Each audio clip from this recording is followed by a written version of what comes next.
Sekarang ini kita ini yang pikiran kita ini rumah milik saya, istri milik saya, anak milik saya, harta milik saya.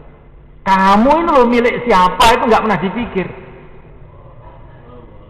Inilah sebabnya ditafsir jadi sulit itu seperti ini. Orang amal agama jadi sulitnya gara-gara begini ini. Karena tidak pernah tanya kamu itu milik siapa toh. Kamu ini milik siapa? Dulu saya ingat kamu tuh dulu tidak ada. Kok tahu tuh nongol di sini ini, kamu tuh milik siapa? Inna sholati wa nusuki wa mahyaya wa mamati lillahi rabbil alamin. Salatku, ibadahku, hidupku, matiku untuk Allah. Saya ini miliknya Allah. Maka saya harus taat kepada Allah, tunduk kepada Allah, mengingati Allah, mencintai Allah, mengagungkan Allah. Istri saya pun juga milik Allah, anak saya pun milik Allah. Maka saya harus arahkan sesuai dengan syariat Allah. Harta ini juga milik Allah, sawah ini milik Allah, ladang itu milik Allah. Jangan gara-gara ladang lupa kepada Allah. Walaula iddakhalta jannataka qulta ma syaa Allah la quwwata illa billah. Kalau kamu masuk ladang, ucapkanlah masya Allah.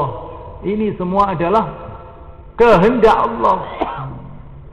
Tumbuhnya tumbuh-tumbuhan, terjadinya bumi, datangnya angin, datangnya hujan atas kehendak Allah. Tidak ada kekuatan tanpa Allah. Sehingga ladang kita ini tidak melupakan kita kepada Allah.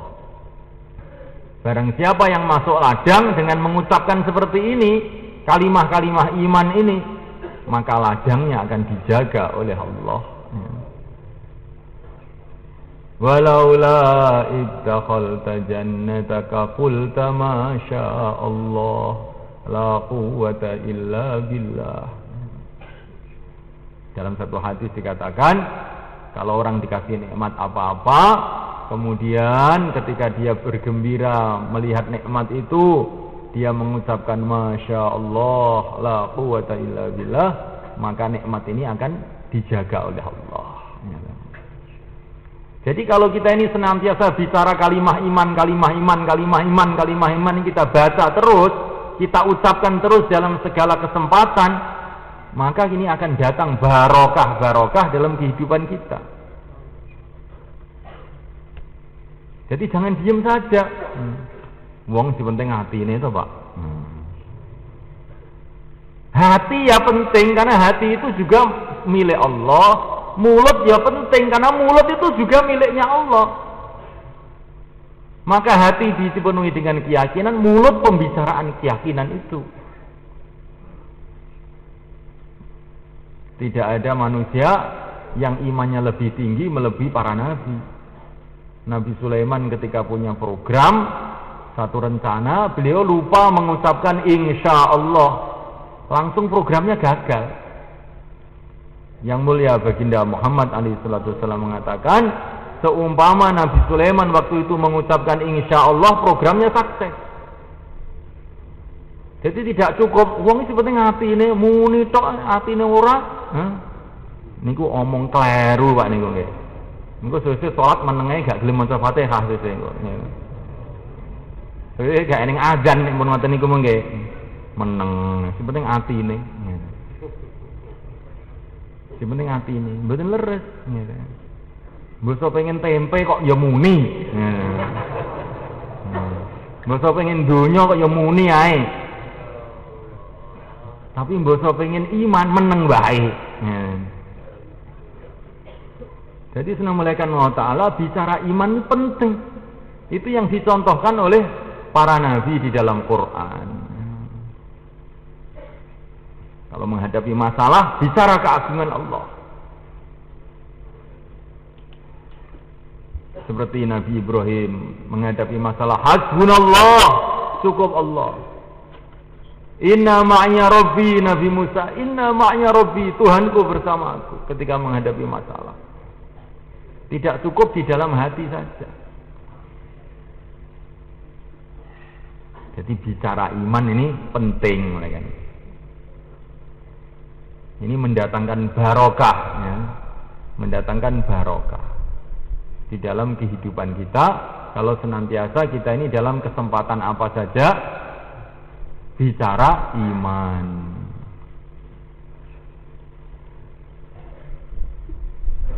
Setiap pembicaraan, setiap tindakan yang baik, mulailah dengan bismillah.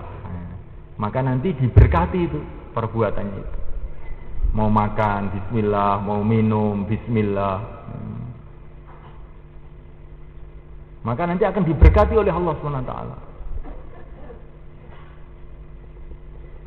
Ini diantara cara untuk meningkatkan iman pertama kali, senantiasa bicara iman.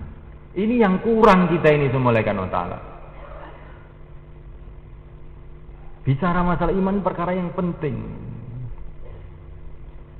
Perlu diulang-ulang lagi dan lagi, diucapkan lagi dan lagi. Sampai tertanam iman dalam hati. Setelah itu sibuk berhubungan kepada Allah dengan doa, dengan sholat.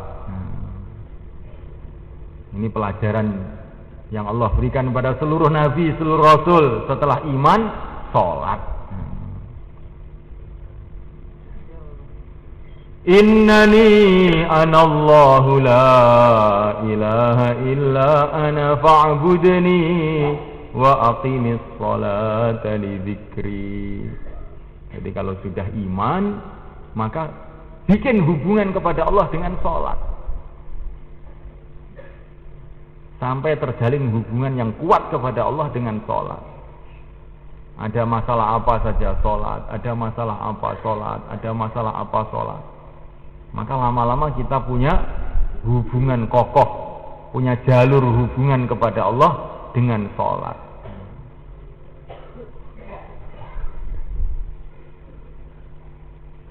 Walaupun kita ini nggak punya uang apa-apa, tapi kalau punya hubungan baik dengan orang kaya, maka kita ini merasa tenang. Golek utangan gampang tuh. Nah, mulaikan Allah Ta'ala. Walaupun kita ini miskin apa-apa, tapi kalau punya hubungan baik dengan yang maha kaya, jangan kita miskin. Kita pasti akan mendapatkan kebaikan-kebaikan. Walaupun kita tidak punya kekuasaan, tapi kalau punya hubungan baik dengan yang maha kuasa, kita akan sukses. Sekarang orang pikir cari kekuasaan, cari kekuasaan, cari kekuasaan. Ini orang salah paham. Kekuasaan zaman dulu, zaman sekarang, zaman akan datang. Kekuasaan zaman dulu, zaman sekarang, zaman akan datang. Dunia akhirat, bumi langit, yang berkuasa itu hanya Allah. Kok kamu cari kekuasaan itu loh? Apa ya bisa? Jangan kamu cari kekuasaan, bikin hubungan baik dengan yang maha kuasa ini saja. Kekuasaan itu sudah permanen, nggak akan berubah selama-lamanya. Yang berkuasa hanya Allah. Nah, mulaikan Allah Subhanahu wa Ta'ala. Ini keyakinan yang benar. Ini sekarang orang Islam tidak punya kekuasaan. Sejak zaman dulu, orang kafir pun juga nggak punya kekuasaan, sama. Yang kuasa Allah. La ilaha illallah. Walaupun satu orang seperti Nabi Ibrahim, tapi dia punya hubungan baik dengan yang maha kuasa, maka penguasa-penguasa bumi, Namrud dan semuanya di bawah telapak kakinya Nabi Ibrahim. Karena dia sudah baik hubungan dengan yang maha kuasa.